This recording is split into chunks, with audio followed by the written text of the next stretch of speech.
Hello वरुडकर, मी सोनू विके अमरावती जिल्ह्यातील एका छोट्याशा गावामध्ये राहते. आज मी आली होती वरुडला. आल्याबरोबरच मी गेली ATMमध्ये पैसे काढण्याकरिता माझ्या फ्रेंडबरोबर आल्यावर मी ATMमध्ये आली आणि पैसे काढून घेतले.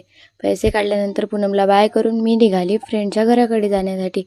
फ्रेंडच्या घरी जाऊन आम्ही बॅग वगैरे ठेवून निघालो मार्केटमध्ये जाण्यासाठी. मार्केटमध्ये आल्याबरोबर आम्ही आलो चप्पल घ्यायला माझ्या फ्रेंडसाठी. तिला चप्पल घेऊन दिली. मग आलो मोबाईलच्या शॉपमध्ये. इथं बसलो थोडा वेळ. मग दुसऱ्या मोबाईलच्या शॉपमध्ये गेलो. आणखी पैसे काढले ATMमधून. आणखी मग केदार चौकातून आम्ही निघालो शॉपमध्ये जाण्यासाठी वापस. मग थोडा वेळ बसलो. मग माझा फ्रेंड येतो मला भेटायला आला. थोडा वेळ थांबला तो माझ्यासोबत. तो बघा कसा तोंड लपवतो माझ्याशी, व्हिडिओ नको बनवू. मग येतो मी पाणीपुरी आणि भेल खाऊन घेते. भेल खाल्ल्यानंतर मग निघून तो आम्ही घराकडे जाण्यासाठी. घराकडे गेल्यावर माझी फ्रेंड कॉलेजवरून आल्यावर मला घ्यायला येते. मग मी तिच्या घरीच थांबते आज. मग आम्ही चाय पिऊन घराकडे जातो. बाय बाय, भेटूया नेक्स्ट व्हिडिओला.